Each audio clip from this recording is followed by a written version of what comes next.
네, 오늘 장은 지난주부터 계속 제가 줄곧 말씀드려왔던 오전장까지는 최소한 하락이다 라고 했었던 대로 오늘 오전 10시 반까지 굉장히 시장이 많이 밀렸었죠. 시장의 모습을 좀 보여드리자면 10시 반까지 최저점을 만들었어요. 일단 이거는 뭐 거의 뭐 기정사실로 저희 알고 있는 상태였잖아요. 월요일 오전까지는 보통 오전이면 뭐 10시 반을 기점으로 보통 생각하는 경우가 많아요. 일단 10시 반, 제가 말씀드린 10시 반에 최저점 형성을 하고 일단 돌아 올리면서 맞췄는데 썩 힘이 세다고 느껴지지가 않네요. 시장 반등이. 일단은 시장 하락기에 조금 움직이는 종목들인 이런 정치 관련주들, 특히 오늘 지지율이 많이 상승했다고 하는 주말 사이에 이낙연 총리 관련주들이 오늘 남화산업, 남선알루미늄을 대장으로 크게 움직였고요. 조금 이상한 것은 뭐 이상하다기보다는 원래 이렇게 움직이지 않는 편이 정상인데 황교안 관련주들도 조금 오늘 올라갔단 말이에요. 지지율 격차가 더 벌어졌는데도 불구하고 같이 수급을 받았어요. 그래서 한창재지나 TBC 이런 것들이죠. 결국에는 지지율 차이도 중요하지만 지지율의 상승도 중요하지만 총선이나 대선 시즌이 되면은 결국에는 일단은 지지율과 무관하게 참여만 하면 선거에 이 그 후보에만 사람들이 후보라고 생각만 들게 되면 관심만 가져지면 대부분은 다 올라오긴 한다는 겁니다. 일단은 한 파동은 준다는 거예요. 그러고 나서 지지율의 변화. 그리고 일단 1등 지지율, 저는 일단 1등 지지율이 올라가 봐야 큰 폭이 아니기, 퍼센테이지로 큰 폭이 아니기 때문에 주로 2, 3, 4, 5등을 하고 있는 정치인들의 지금 주목을 좀 하고 있고 좀 신규로 새로운 인물에 대한 어떤 준비를 좀 하고 있는 입장이잖아요. 사실 원래 그래요. 기존에서도 1등 지지율을 보이는 사람들은 일단 굳건하게 약간 대형주 흐름처럼 일단 자리를 한 자리 만들어 놓고 움직입니다. 그 다음에 지지율이 좀 낮았던 후보들이 조금이라도 반등을 하면 그 종목들은 상한가 가고 막 난리가 납니다. 연상 가고 막 점상, 옛날에는 15%일 때는 점상 가고 막 몇 연상을 가고 막 난리가 나요. 과거에 예를 들어 뭐 안철수 종목도 예전 과거에 안철수 종목도 그랬고 써니전자, 어, 알랩 다 그랬던 전력이 있고요. 과거에 새로운 인물에 대한 기대감이 시장에서 기대감이 정치 쪽에서는 엄청나잖아요. 그래서 새로운 인물도 집중을 해줘야 되고 그 다음에 물론 15%일 때 시절이랑은 뭐 지금이랑은 움직임이 당연히 더 거칠고 되게 그걸 붙어있기가 어렵습니다. 15%일 때는 뭐 점상 닫고 끝나고 다음날 점상 닫고 끝나고 이런 것들이 많았기 때문에 사실 보유해서 수익 내기가 더 편했는데 지금은 하루의 움직임이 오두방정을 떨기 때문에 굉장히 어려워요.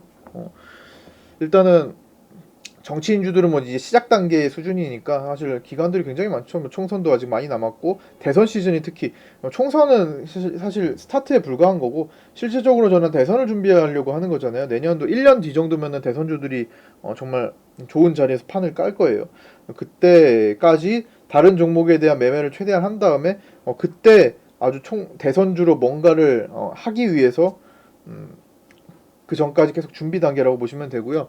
어떤 뭐 자금을 마련을 한다든가 종목을 좀 압축을 한다든가 하는 방식으로 갈 거고 아직은 멀었어요. 아직은 멀었고 지금과 같이 뭐 어떤 이런 지지율 변동에 의해서 움직이는 거는 금방 또 변화가 생길 수 있습니다. 하여튼 좀 정치인주들은 아직 시를 좀 보면서 좀 골고루 좀 매매를 해줘야 될 것 같고요. 어쨌든 시장이 10시 반 저점을 형성해서 240분봉을 향해서 위로 올라왔는데 종가가 조금 별로네요. 오늘 종가가 코스피도 그렇고 지금 분봉 보시면 음봉 뚝 떨어졌죠. 코스닥도 그렇고 둘 다 지금 음봉을 뚝 떨어뜨렸는데 대형주들이 종가에 대체적으로 지금 물량을 뺐어요. 셀트리온 헬스케어도 그렇고 삼성전자도 그렇고 뭐 다른 여타 많은 종목들도 마찬가지이기 때문에 이런 결과가 나왔겠죠. 어쨌든 종가에 뭔가 위축된 이유는 사실 지금 딱히 뭐 찾기는 어렵지만 크게 중요하진 않습니다. 마치 옵션 만기일처럼 움직였는데 옵션 만기를 앞두고 이런 현상들이 반복되면 실질적으로 옵션 만기일 당일에는 별 볼 일이 없어요. 변동성을 미리 다 주고 가는 경우에는 이번에 그럴 가능성이 좀 높아 보입니다. 이번에 하락 형태가 사실 옵션 만기를 앞두고 지금 옵션 포지션이 썩 좋지가 않아요. 약간 하락할 확률이 좀 더 높습니다. 그러나 지금 그냥 그대로 끝나도 이상은 없는 상태고요. 어쨌든 옵션 포지션이 상방으로 좀 힘이 세지는 않습니다. 그렇기 때문에 보수적으로 좀 봐야 될 때고요. 미리 좀 하락한 경우는 또 옵션 만기일 당일 되면은 좀 편안할 수도 있고요. 어쨌든 중요한 거는 제가 월요일 오전까지는 최소한 하락할 거라는 말씀은 지난주 뭐 수요일인가부터 미리 말씀드렸던 내용이잖아요. 그래서 월요일 오늘까지 하락했고, 또 오늘 오전까지 하락을 보였다고 해서 앞으로 하락하지 않으리라는 보장은 없습니다. 옵션 만기일까지는 주의를 좀 해주셔야 될 것 같아요. 물론 하락해서 더 이상 하락하지 않을 수는 있지만 또 그렇다고 해서 강하게 반등이 안 나올 가능성이 높다는 겁니다. 그렇기 때문에 종목들은 좀 지지부진한 흐름을 보이거나 아니면 짧은 변동성을 좀 큰 폭을 가져온다거나 하면서 불안한 상태를 만들 거예요. 옵션 만기일까지는 그렇고, 또 옵션 만기일 당일이 수능일인데 10시 시작해서 또 거래일도 짧은 날이기도 하고, 그건 뭐 큰 중요한 건 아니지만 거래 시간이 짧진 않습니다. 그만큼 시간이 뒤로 밀려요. 그런 건 뭐 중요한 사항이 아니고, 어쨌든 제가 말씀드리고자 하는 거는 이번 주에 무리수를 두지 마세요.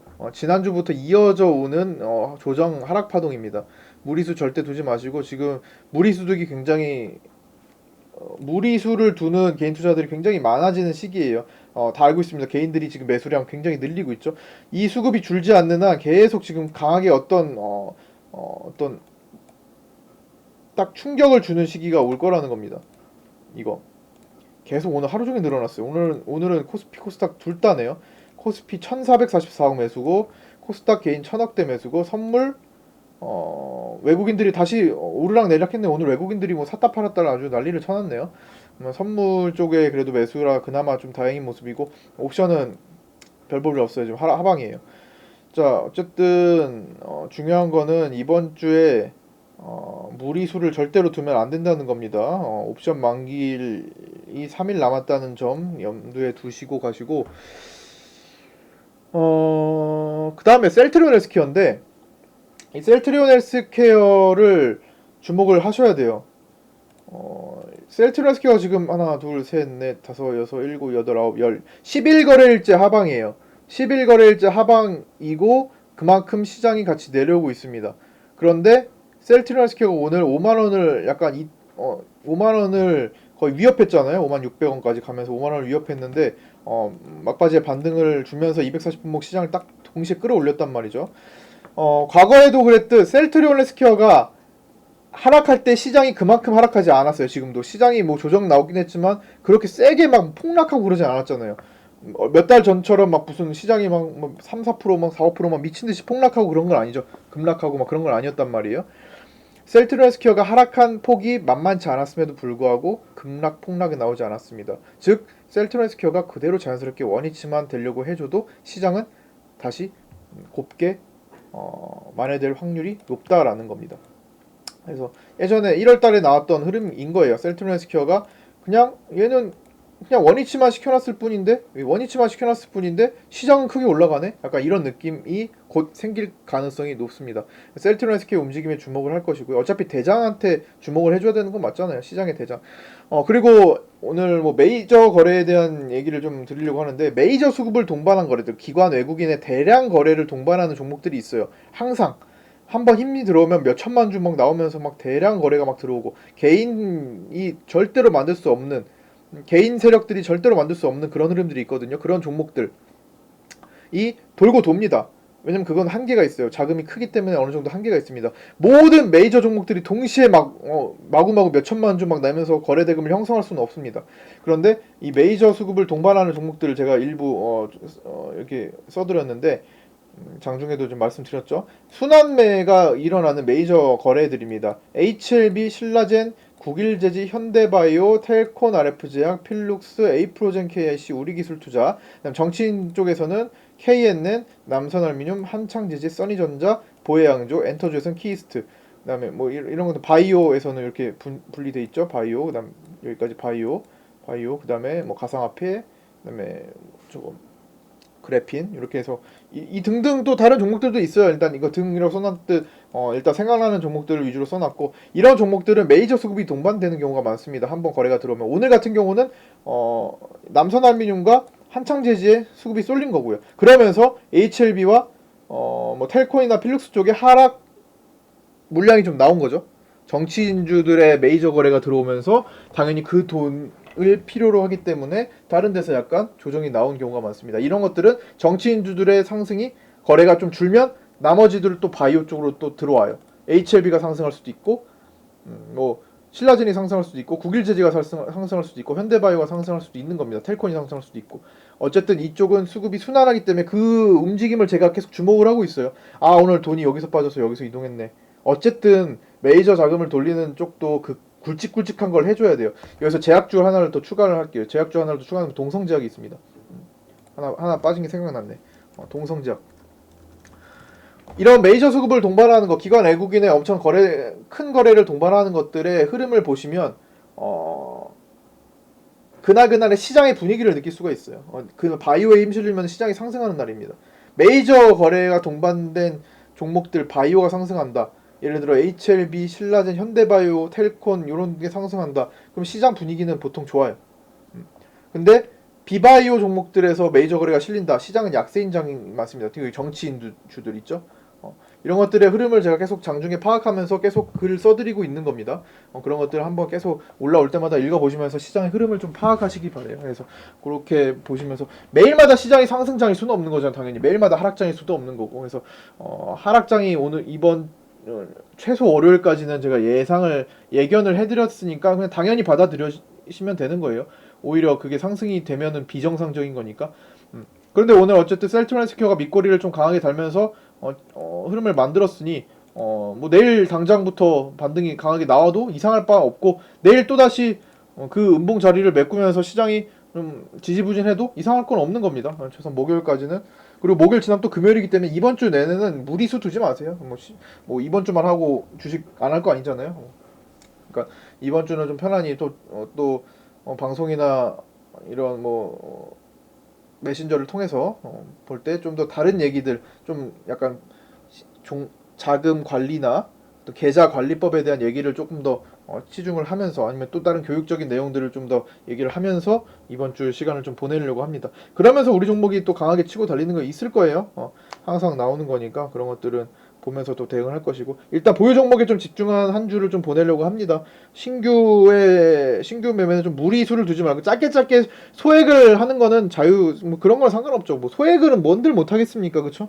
그러니까 비중이 내 계좌에서 위협적인 수준이 아니라면 도박도 뭐 저기 뭐 배팅, 뭐 게임 내기 이런 거 하잖아요, 다. 복권도 사잖아요, 다.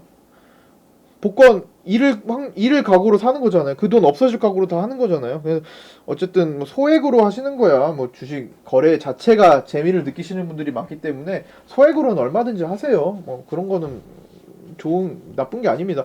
예를 들어 나는 50만 원 정도는 내가 그냥 뭐든 그냥 한번 해볼만 하다 하면 50만 원 정도로 이것저것 해보시는 거는 상관없습니다. 그러니까 내 계좌에 예를 들어 5천만 원 운영하는데 50만 원 정도 해봤자 1%잖아요. 뭐든 매매를 연습을 많이 해보세요. 그래야 늡니다.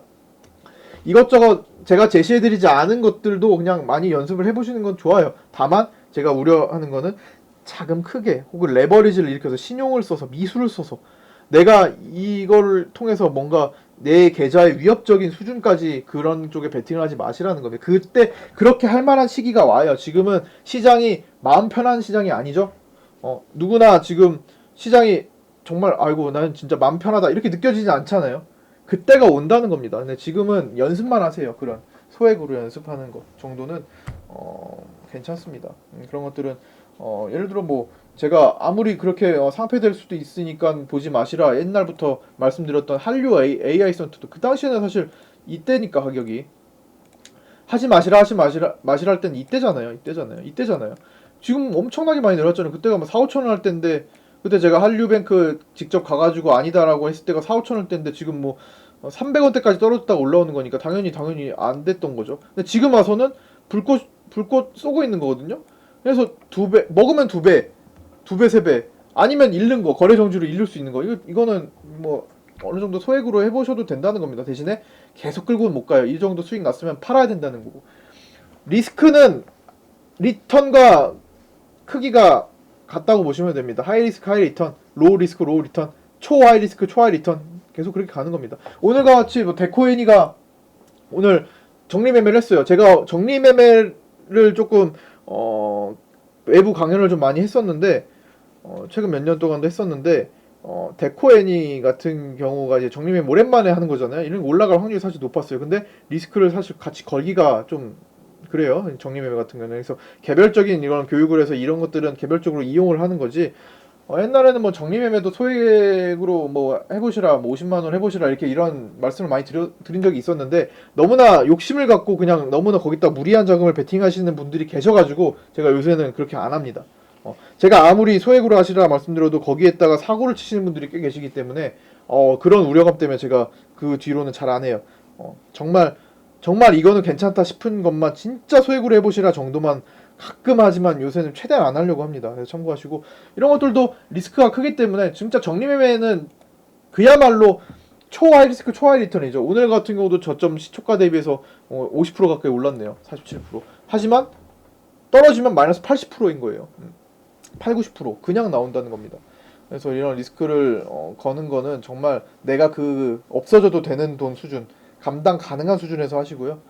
종목들의 리스크가 큰 종목들도 내가 나중에 매도를 해도 괜찮거나 손실을 보고 매도를 해도 괜찮거나 혹은 나중에 밑에서 추가를 해서 분할 투자하는 개념, 분할 매매하는 개념으로 하신다면 또 괜찮습니다.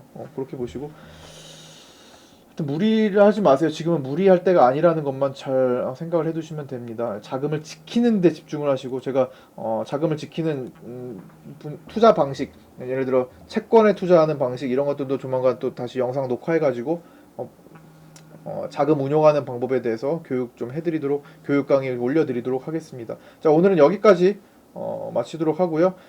내일은 아마 반등장이 나올 수 있을 거예요. 내일은 뭐 하루 반등 주면서 가겠죠. 아무리 하락하더라도. 개인들이 많이 샀기 때문에 그것도 좀 매도를 이끌면서 하기 위해서는 반등이 나와야 돼요. 개인들은 떨어지면 떨어질수록 사들입니다. 그렇기 때문에 최소한 어느 정도 반등을 주면서 갈 겁니다. 자, 오늘 여기까지 마치도록 하겠습니다. 수고 많으셨고요. 오늘 빼빼로데이네요. 또 빼빼로를 이제 주고받는 것도 사실 뭐 큰 뭐 의미는 없다고는 하는 사람 많지만 그 하나하나로서 사람들의 마음이 오고 가는 거라고 생각하고 저는 그렇게 나쁘게 생각 안 해요. 그런 거 사실 그런 하루 일 매달 이렇게 있는 기념일 있잖아요. 기념일이나 개별적 기념일이나 개인적 기념일이나 이런 또 누군가는 만들어가지고 뭐 상술이라고도 표현하는데 그럼 상술 좀 당하면 어때요? 그렇죠? 그런 것들을 이용해가지고 사실 그동안에 마음을 못 전했던 사람들한테 주고받는 거 그 기회에 하는 거죠. 뭐 이런 기회에 서로 마음 주고받고 하는 거니까 이런 건 저는 되게 긍정적으로 생각을 해요. 뭐 그건 뭐 사람 생각하기 나름이고 상술이라고 해서 막 부정적으로 생각할 또 세상을 좀 부정적으로 바라볼 필요는 없는 것 같아요. 그렇죠? 저는 좀 이렇게 좀 긍정적으로 좀 바라보시면서 이런 날이 있으면은 좀 내가 그동안은 뭐 이 선물도 못 했는데 내가 좀 사랑하는 사람들한테 선물할 수도 있는 거고 이렇게 좀 계기를 좀 이참에 좀 삼는 것도 좋다고 생각합니다. 하여튼 오늘 빼빼로데이네요. 나름 잘 활용하시면서 좋은 즐거운 저녁 시간 보내시길 바랍니다. 내일 뵙도록 하겠습니다. 수고하셨습니다.